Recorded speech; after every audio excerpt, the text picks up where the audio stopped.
Registrar in Southampton. Today we're going to do a morning on anatomy of the chest. So we've got three lectures that we're going to go through. So the first one is the lungs, and then we're going to have a 10-minute break, and then we'll move on to the mediastinum, and then another 10-minute break, and we'll finish off with the diaphragm. If you guys have any questions, please feel free to put them in the Q&A box, and I'll probably answer them at the end of each lecture.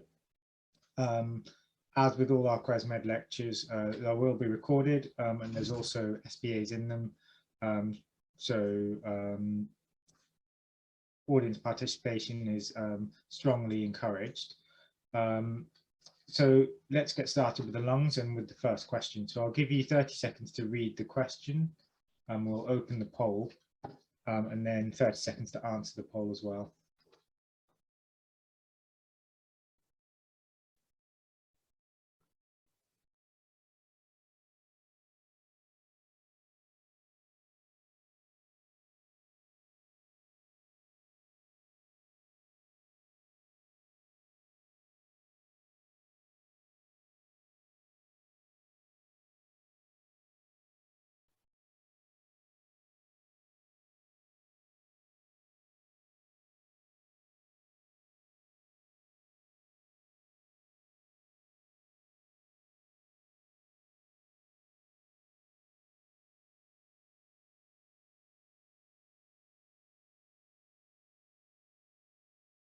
So probably enough time. Let's see what everyone has said. So 58% of you have said gone with E, that the right lung has 2 fissures, whereas the left one has 1, which is correct. So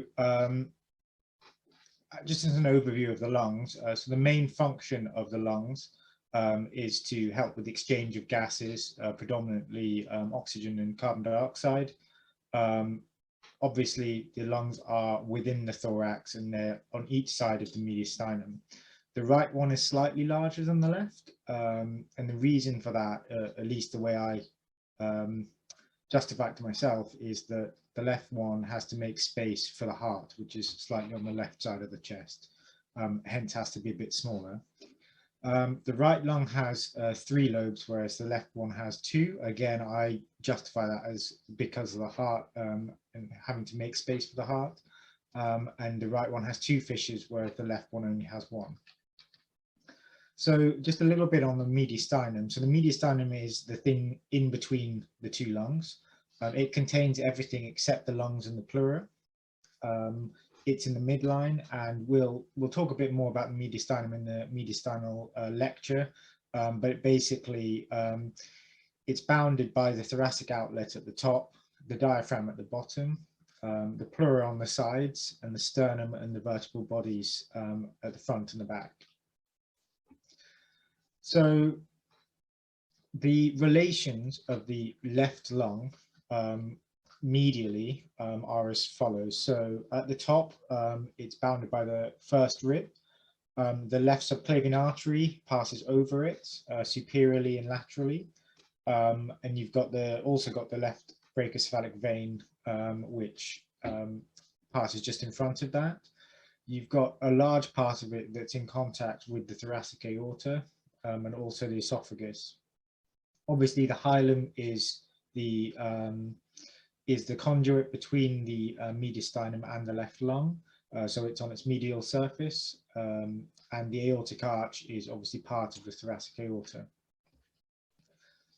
So the surfaces of the lung can be divided into 3 different surfaces. So you've got the costal surface, which is essentially the bit that's in contact with the ribs or the costal cartilages. The diaphragmatic surface, which is the bit that's in contact with the diaphragm, and the mediastinal surface, which is the bit that we were just talking about, which is medial. So moving on to question 2. So again, 30 seconds to read and 30 seconds to answer.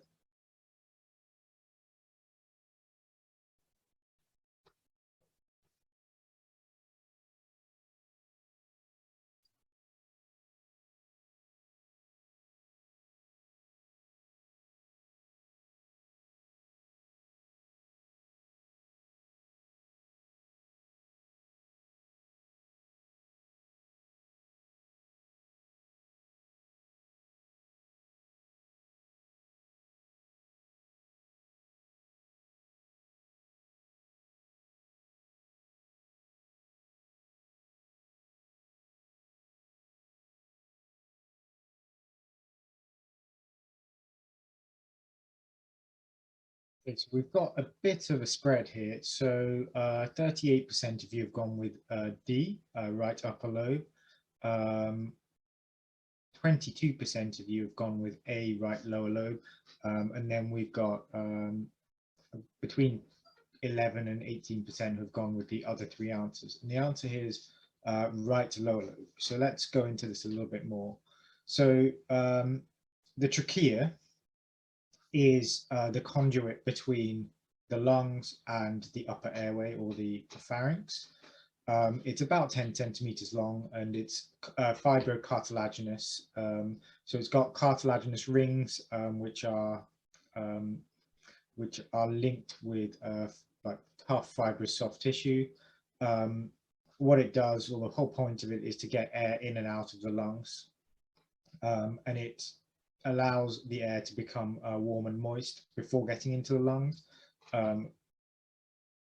It starts at the inferior end of the larynx, so the cricoid cartilage, and it ends at its bifurcation, which is called the carina.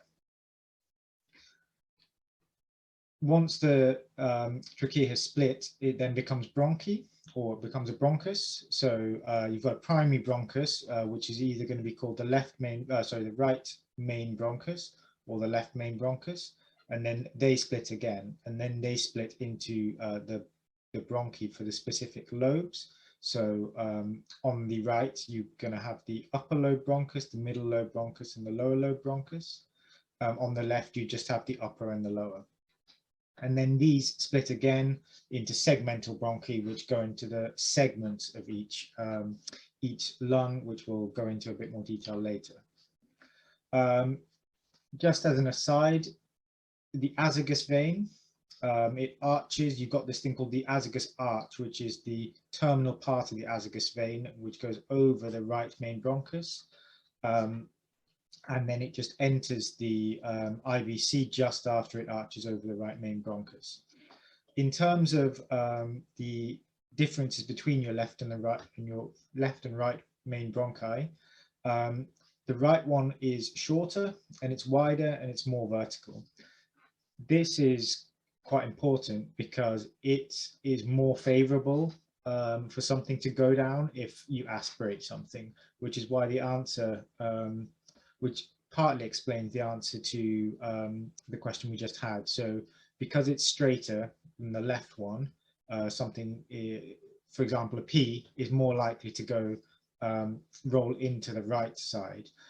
And then to go beyond that, obviously the lower lobe bronchi are straighter and easier for something to get down than the upper lobe bronchi. So if you're sitting up, you're more likely to put something into your right lower lobe bronchus than any other bronchus. But there are some exceptions to that. The left main bronchus is slightly longer and more horizontal than the right. And the reason for this is because underneath the carina, you've got your left atrium. And this is the left main bronchus just needs to make space for the left atrium. Hence, it just needs to be a little bit flatter. The left main bronchus passes under the aortic arch, but they're not close because you've got something in between, which is your left pulmonary artery. So technically, as in a question, the semantics would be important. So if the question was the left main bronchus passes directly under the aortic arch, that would be incorrect because there's something, there's the left main pulmonary artery in between. So there's this phrase that you can use to try and remember where you're most likely to inhale a foreign object. So inhale a bite straight down the right. As I said, it's because it's wider, shorter and more vertical. Oops, sorry. If you are supine, then you're more likely to get it into the superior subsegmental branch of your right lower lobe. Whereas if you're upright, it's more likely to go into just the lower lobe branches of the right lower lobe, or the lower branches. If you're lying down or on your side, on your right side that is, then you might get it into your right upper lobe instead. Bronchioles are the distal end of the airway. So after the 6th generation, you start calling them bronchioles, and these are really, really small. There are different types of bronchioles. So there are conducting bronchioles, which are essentially just linking smaller and smaller airways, and terminal bronchioles, which are the distal segment, and then respiratory bronchioles, which are the right at the end, and are basically linked to alveoli at the most distal end. Alveoli are tiny air-filled pockets, and their purpose is gas exchange. So they're extremely small. They have an elastic wall, which allows them to expand and contract. And they can be connected to their neighbors by alveolar pores, which help maintain equal air pressure throughout the lungs. So you can divide the respiratory tract into zones. So you've got your conducting zones, which are ones that are basically just getting air from your respiratory zone to the outside. And then you've got your respiratory zone, which is where gas exchange occurs. So most gas exchange occurs here. A small amount of gas exchange can occur in the conducting zones because they do still have connection with air and blood. This is just a description of how air gets from the trachea or the outside world to the alveolus right at the end. So moving on to question 3.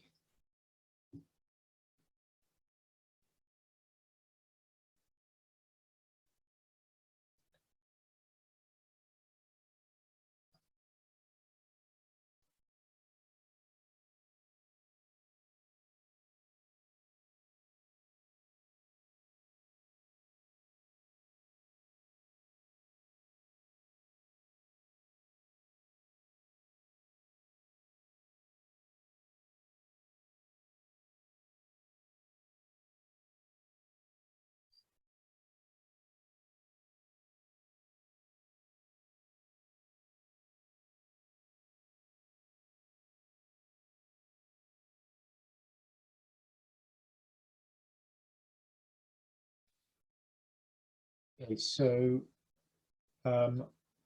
looks like 46% of you have gone with answer C, which is lower lobe from middle lobe. And then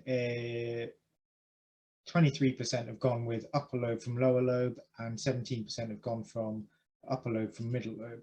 And actually, in this case, the minority of you, which was 10%, have got it right, which is actually that the oblique fissure on the right separates your lower lobe from both your upper and your middle lobes. So just to go into that a little bit more. So as we said earlier, the right lung has 3 lobes, upper, middle, and lower. It's the larger lung, although it is slightly shorter and wider.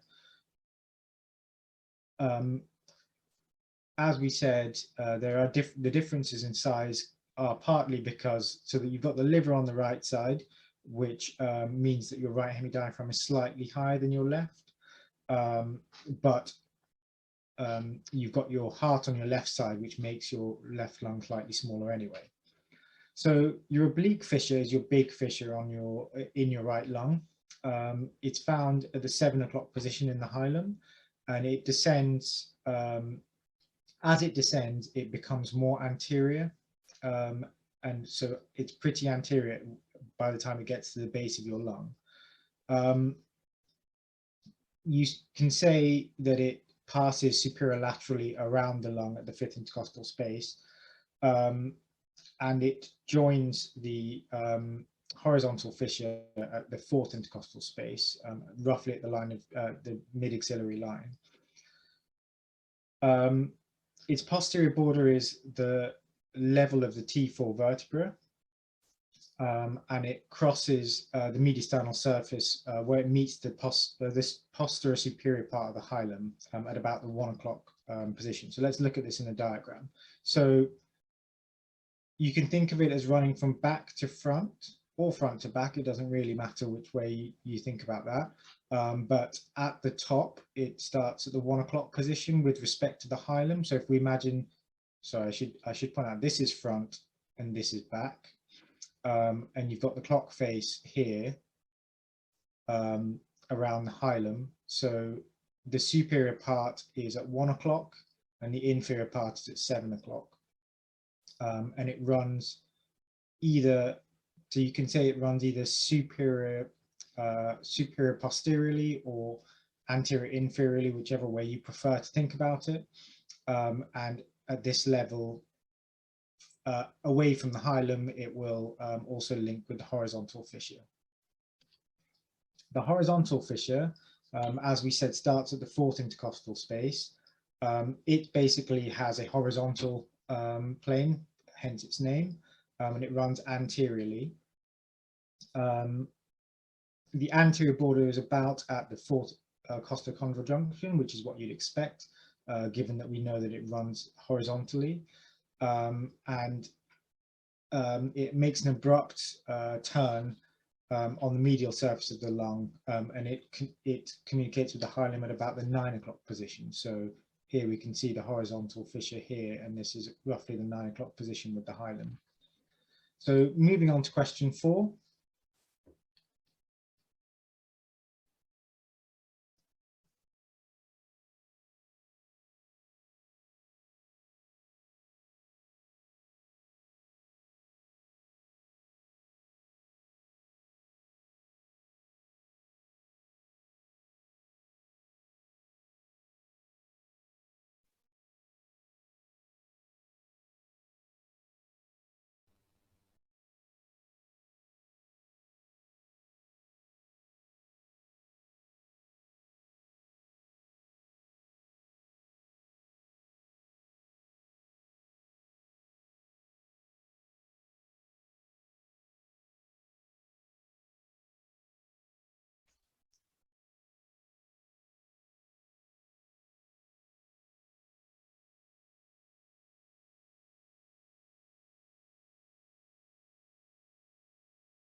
Okay, so we've got 47% of you have gone with option C, 24 with option A, 18 with option B.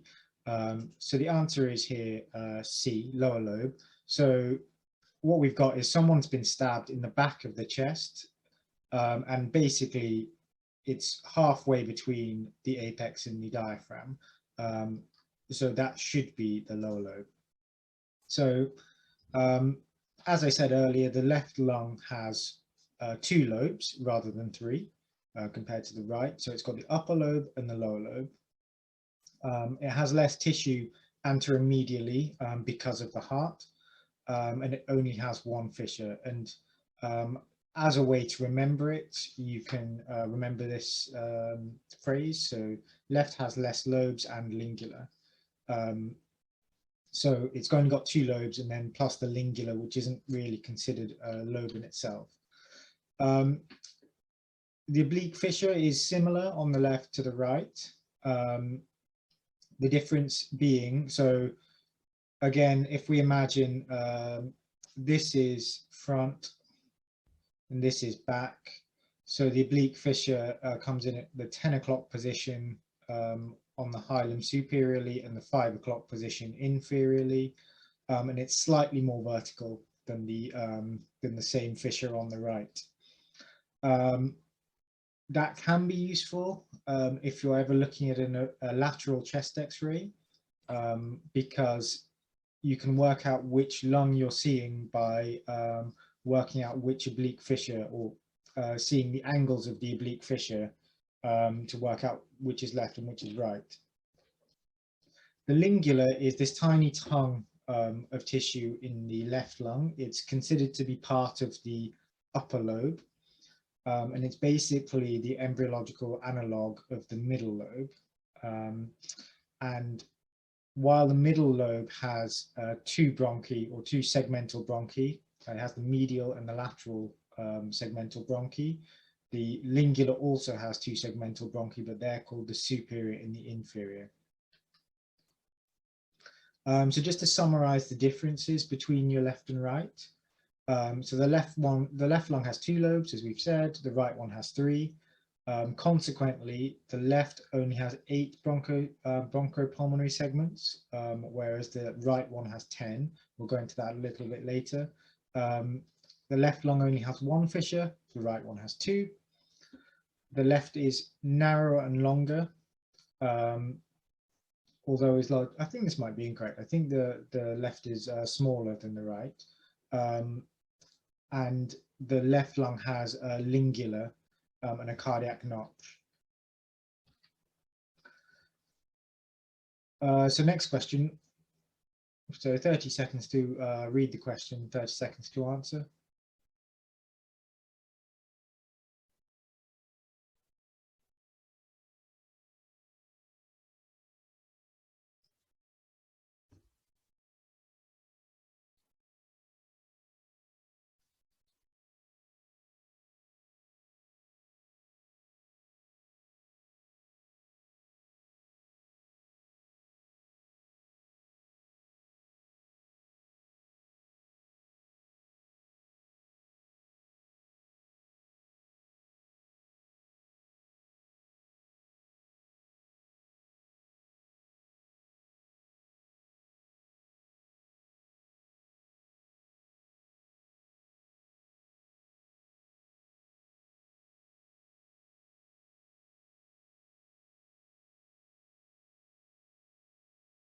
So we've got the majority of you, 53%, have gone with bronchopulmonary segment, question C, whereas we've got a minority who've gone with the other 4 options, and the majority of you are correct in this case.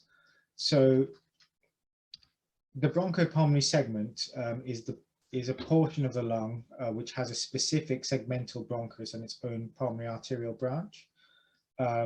They're separated from each other by connective tissue, and each one is kind of functionally and anatomically discrete. And the point of this is that you can theoretically surgically resect a single segment without affecting its neighbors. It sounds a lot easier than I think it actually is in real life, but that's why it's important. Apart from the fissures, which are separating lobes from each other, there's no obvious superficial anatomical markings that help you look at a lung from the outside and work out where each bronchopulmonary segment is. So on the right, you've got 10 bronchopulmonary segments. So your upper lobe has 3, apical, posterior, and anterior. Your middle lobe has 2, as I said, lateral and medial. And your lower lobe has 5. So it has the apical, or superior as it's been labeled here, anterior, posterior, medial, and lateral. In comparison, your left lung only has 8 in total. So its upper lobe, instead of having a separate apical and posterior one like the right one does, it has one that is joined together. So it's called the apico-posterior segment. And then it still has an anterior segment, and then it's got the superior and the inferior lingular segments, which are your analog to your medial and lateral middle lobe segments. And then in the lower lobe, instead of having 5 segments like the right lower lobe does, it only has 4. So it's got the superior, anterior, or sometimes called anteromedial, lateral, and posterior. And then the way that I justify this to myself is that the reason it's only got 4 is because the medial one is missing because the heart is in the way. So there's no space for a medial segment on the left. Question 6.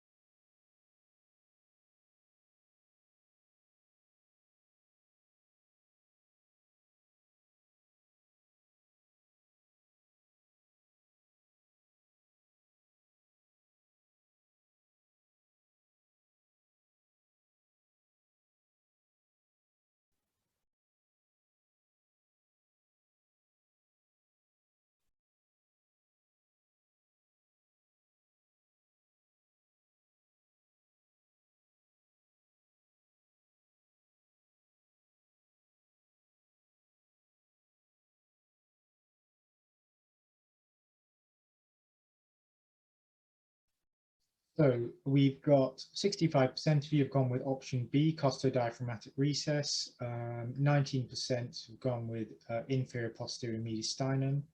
And then a small minority have gone with C and D.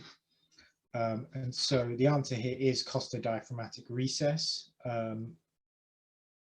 So the pleura is a serous membrane. It's got two layers which cover the lungs. So you've got the visceral layer, which is directly adherent to the lung, and then you've got the parietal layer, which is adherent to the thoracic wall, vertebrae, and other surfaces that the lung contacts. And it's a potential space. So in normal life, you've got a small amount of fluid within it, which lubricates the two surfaces and allows them to move. But there shouldn't be any significant fluid or soft tissue within the pleural cavity. So yeah, this is exactly what I was saying. So normally you've got something like 5 to 15% mils of fluid in there. Inferiorly, it extends to approximately the level of the 10th intercostal space. So it's just worth remembering that the pleura and the lungs don't go all the way down to the bottommost ribs. And going back to the question, this is your costodiaphragmatic recess. So that is the recess between the diaphragm laterally and the costal margins laterally as well. And on a chest X-ray, that's what you would call your I've forgotten now, your costodiaphragmatic angle, or CDA. So this is the first place where you'd expect to see fluid on a chest X-ray. The slight exception to that is that posteriorly, which is still your costodiaphragmatic recess, but it's your posterior, it's the posterior part of it, is actually slightly deeper than your lateral part. So you'll get fluid there before you get fluid here. But you can't see that on a normal chest X-ray. So this is the first place you'd normally see it first. But there may be fluid posteriorly that you can't appreciate originally.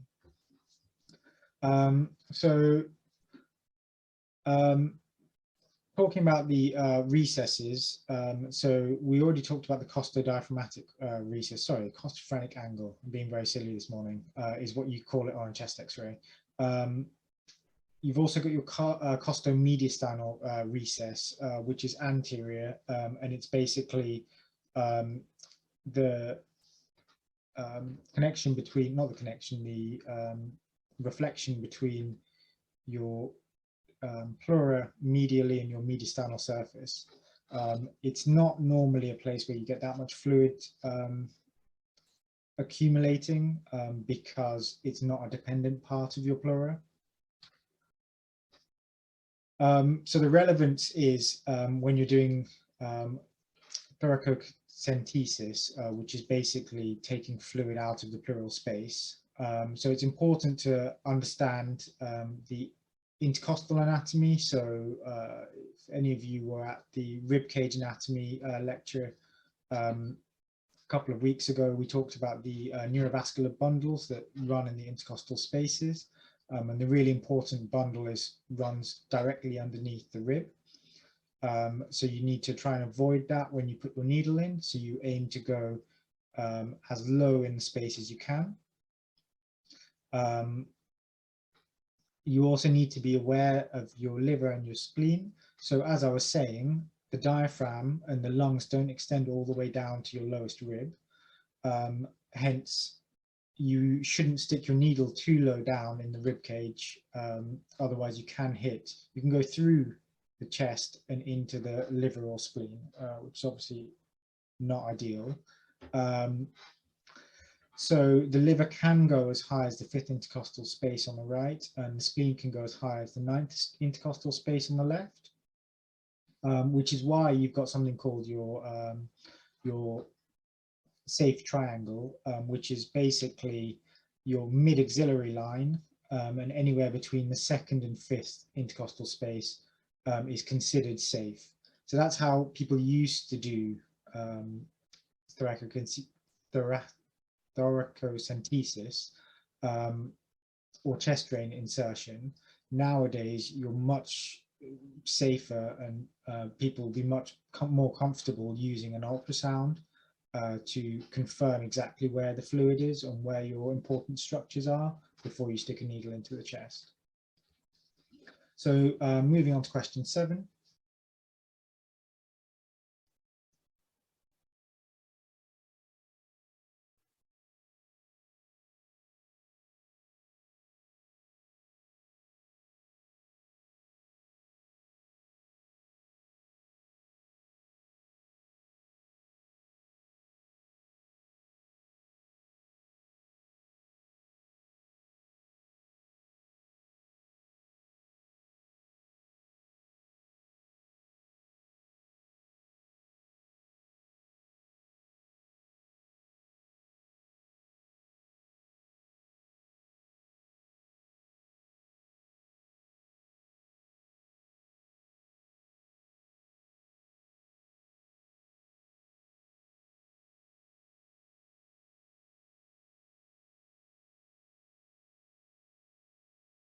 So the vast majority of you have gone with option A, which is that the thoracic cavity expands and the diaphragm flattens, and that's correct. So we actually have an entire lecture on the diaphragm later, so I'm not going to go into this in a huge amount of detail now. But obviously the diaphragm is the muscular structure which separates your thoracic cage from your abdomen. It's very important in respiration, and because it's a separation between your thorax and your abdomen, it needs to have several holes in it that allow structures to pass in between the two cavities. That's as much as I'm going to say in this lecture. During inspiration, the diaphragm contracts. So if you imagine the diaphragm is dome shaped, so when it contracts, it flattens, and as it flattens, it moves down. And what that means is that the space in the thoracic cavity increases, and therefore the pressure inside the lungs decreases, and that pressure gradient forces air into the lungs through the airway. Under normal circumstances, the amount of movement is quite minimal.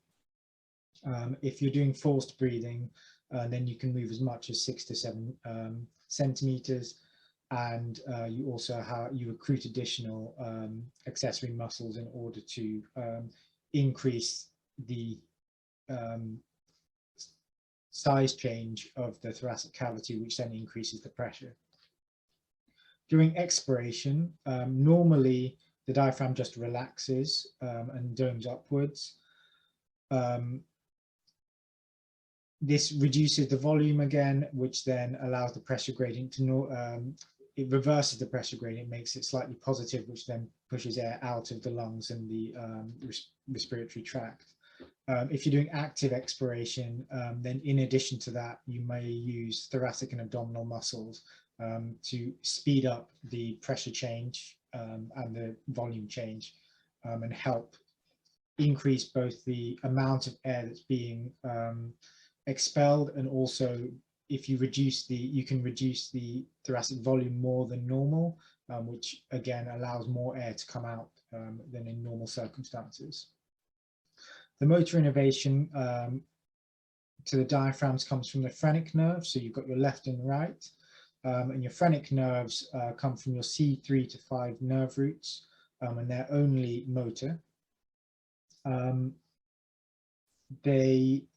There's this phrase that can help you remember where the phrenic nerves come from, which is 3, 4, 5 keeps the diaphragm alive, and it's just a way of remembering what the innervation, what the nerve roots of the phrenic nerve are. Then moving on to question 8.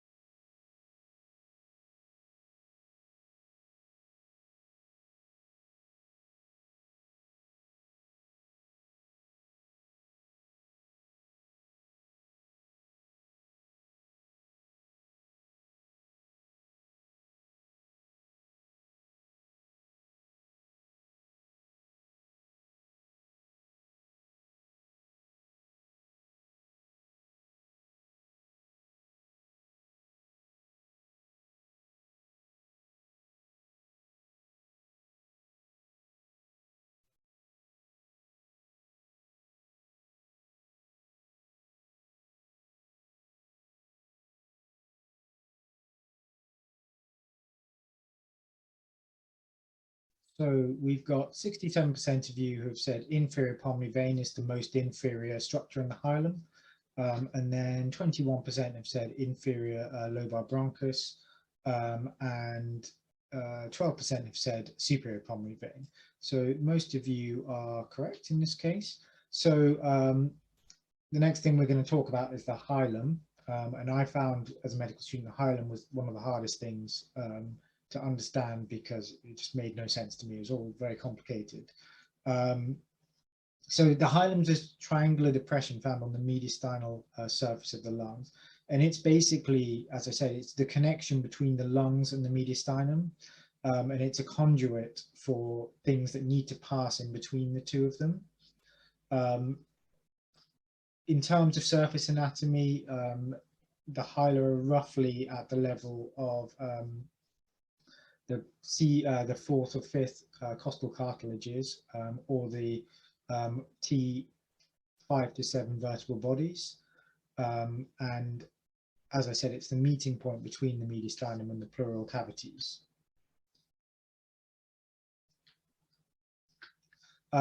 So they contain multiple things that need to connect between them. So it has one pulmonary artery and it has two pulmonary veins. So the way to understand this is, if you remember, the left and the right pulmonary arteries come from the main pulmonary artery, which is in the midline. They don't divide into their segmental branches or lobar branches until they've passed the hilum. So there's only ever going to be one pulmonary artery in the hilum. The pulmonary veins, there are two normally in normal anatomy. There are two on each side, superior and inferior, and they plumb directly into the left atrium, which means that in the hilum there still has to be two of them. You've also got the systemic circulation vessels. So you've got bronchial arteries and bronchial veins. And then you've got the pulmonary and autonomic plexus. You've got lymph nodes and soft tissue. And the lymph nodes are quite important because they can be enlarged in various pathologies. You can see them sometimes on chest x-rays. And it's important in the staging of lung cancers. If you've got lymph nodes in the hilum, they may need to be sampled. They can't normally be removed in cancer operations because once you've got hila involvement, normally that means that you can't, even if you resect it, you're unlikely to get either full resection or actual remission. So it's important thing to look for when you're considering how treatable a lung cancer is. The two hila are slightly different, and this is because of the position of the heart. So the right hilum, your pulmonary artery and your bronchus are basically at the same level, but your pulmonary artery is slightly anterior to your bronchus. And then you've got your pulmonary veins, and remember your inferior pulmonary vein is always the most inferior structure, and that's because it's coming from the lower lobes. Hence, it's just anatomically always going to be the most inferior thing in your hilum. In your left hilum, the difference is that your left pulmonary artery sits on top of your bronchus, and if you remember back to when I was talking about the left and right main bronchi, and I was saying that the aortic arch goes over your left main bronchus, but it's not directly over it because there's something in between, and that something in between is your left pulmonary artery. Just briefly talking about the anatomical relations of the hilum. So anteriorly, you've got pericardophrenic vessels, your phrenic nerve, which goes anterior. So that's a classic question they love to ask you. Where does the phrenic nerve run in relation to the hilum? So it's anterior. And you've got your anterior pulmonary plexus. Posteriorly, you've got your posterior pulmonary plexus and your vagus nerve. Another favorite question in an anatomy spotter or in a SBA exam. And then inferiorly, you've got your pulmonary ligament, which is just a kind of condensation of your pleura. It's not a ligament in the way that you think of a ligament in a knee, for example.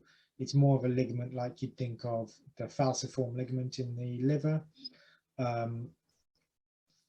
or the duodenal pancreatic ligament in the abdomen.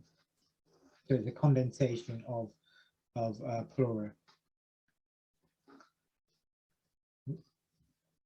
So moving on to question 9.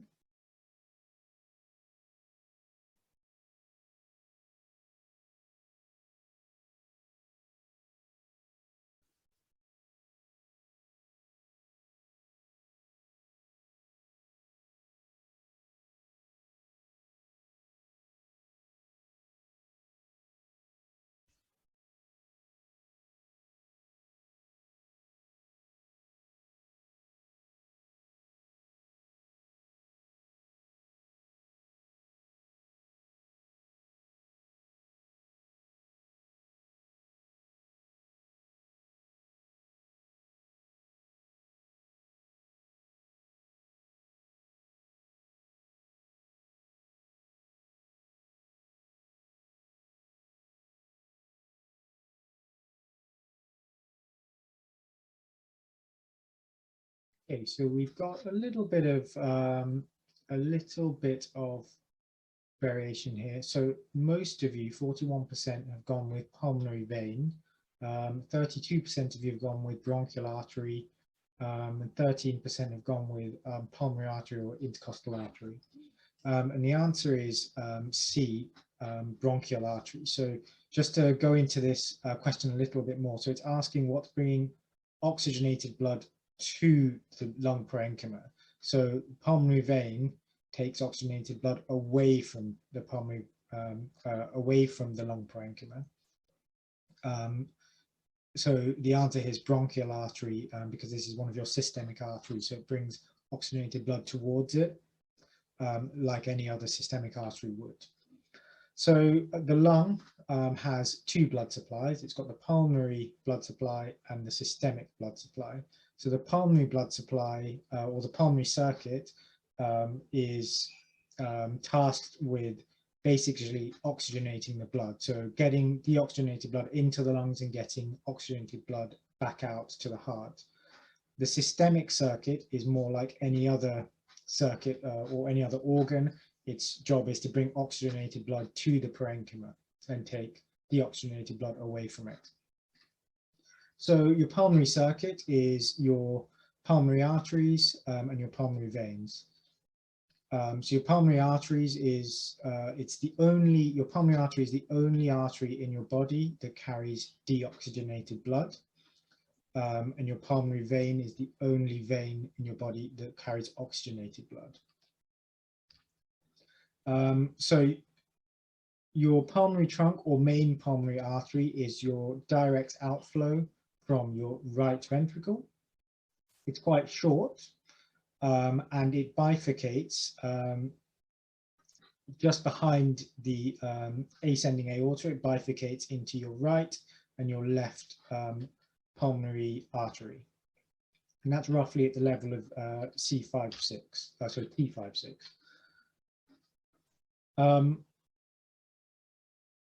The right pulmonary artery crosses inferior to the carina and anterior to the right main bronchus, as we saw in the hila anatomy diagrams I was showing you earlier.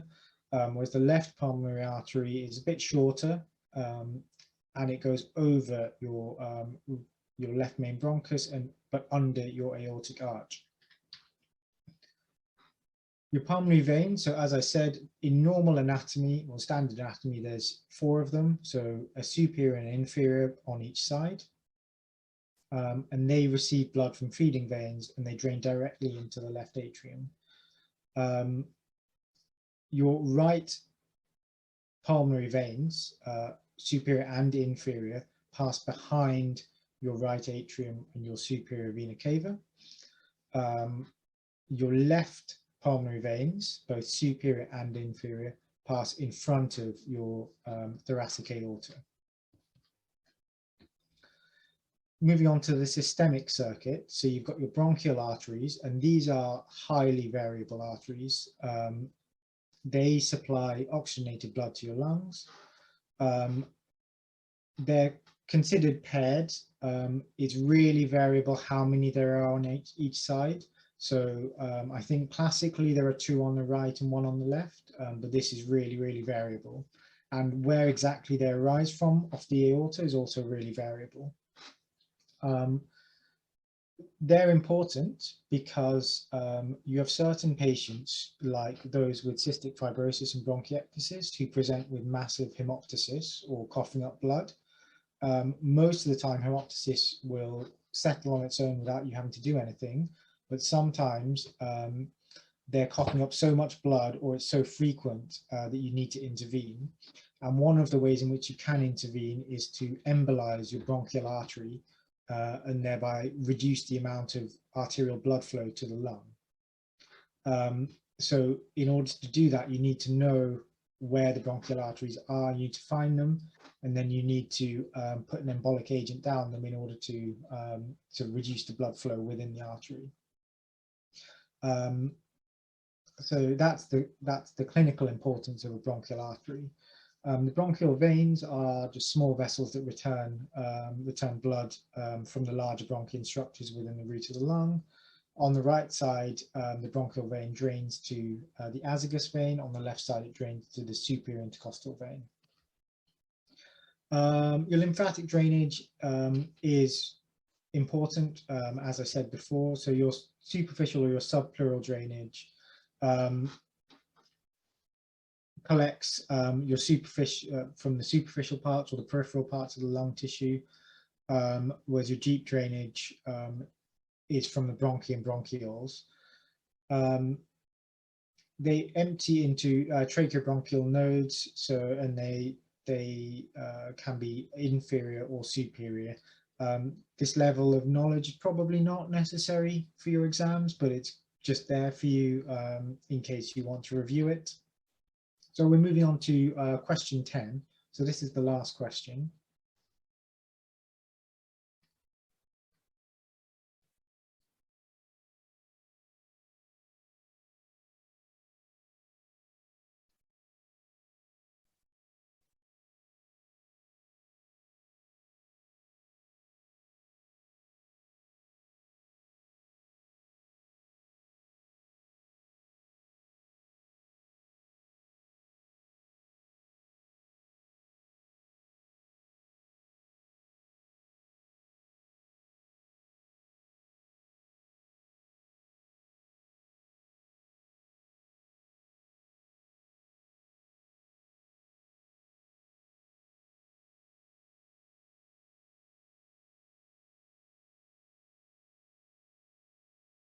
So 75% of you have gone with option E, all of the above, which is correct.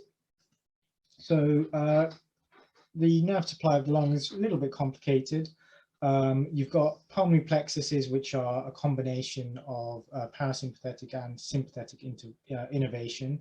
So your parasympathetic innervation comes from your vagus nerve. And what it does is it stimulates bronchial secretions, constricts your bronchi, and dilates your pulmonary vessels. Your sympathetic comes from your sympathetic trunks, as with basically all your body. And it does the opposite of your parasympathetic, obviously. So it relaxes your bronchi, causes vasoconstriction of your pulmonary vessels. And this is just a diagrammatic representation of that. And the clinical importance of this is in treatment of asthma. So in asthma, you get bronchoconstriction, which causes you to have an obstructive pattern of airway disease. And you can help treat this by giving a sympathetic agonist, like salbutamol. Going back to what we just said about the action of the sympathetic nervous system, it will dilate your bronchi and therefore reduce the level of obstruction. In COPD, which is also has similarities in terms of the disease, the manifestations of kind of the obstructive pattern. You can also give things like salbutamol to try and dilate the bronchi, but you can also try giving things that block your parasympathetic nervous system, thereby reducing any constriction of bronchi caused by your parasympathetic nervous system. So that is the end of this part of the first part of the talk.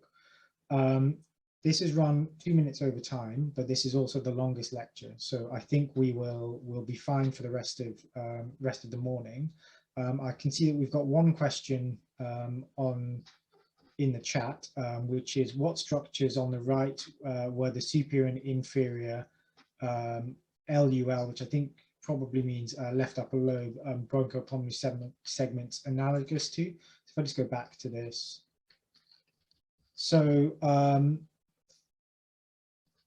on the right, so we were talking about where are we here? Superior lingular and inferior lingular segments. So these are analogous to your middle lobe bronchopulmonary segments on the right, which are called your medial and your lateral, which is a little bit confusing, but if you can remember that, that's great. So hopefully I've answered that for you. I have another question. So do bronchioles secrete mucus as a natural defense mechanism, or does it have another purpose? So I'm not a physiologist, but my understanding is that they do secrete mucus as a form of, so it's like a barrier. So a couple of reasons, a couple of things that it does. So firstly, it's a barrier. Secondly, it's obviously sticky, so it captures foreign bodies, and then the mucus can be migrated up out of the respiratory tract and coughed up. They would be the main kind of purposes as far as I understand it, though I have to caveat that I'm not a physiologist. Somebody else has asked a question, which is the costo-mediastinal recess. What is that reflection between? So I perhaps misspoke because it should be, let me just go to the right part. So what it is it's your pleural surface, your mediastinal pleural surface and your mediastinum. It's basically just where they meet, and you can see it on a chest x-ray.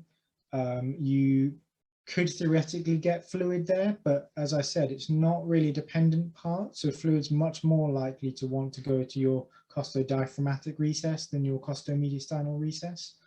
So yeah, it's just where your pleura and your mediastinal tissue meet.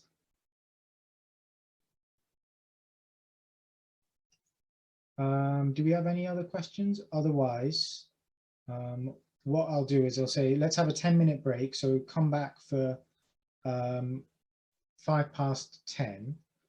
And what we'll do is we'll move on to the mediastinum as our next lecture.